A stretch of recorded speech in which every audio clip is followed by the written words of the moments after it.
এসেছো? কতদিন বাদে তোমাকে দেখলাম, কি যে ভাল লাগছে। মা, এটা কে?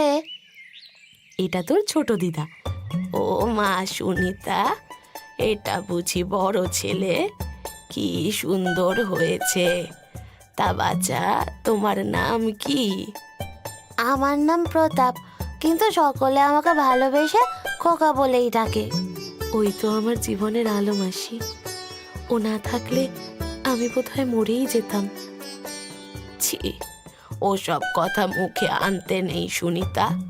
তুই এবারে শুধু নিজের বাচ্চার কথা ভাব, সব ভালো হবে দেখিস।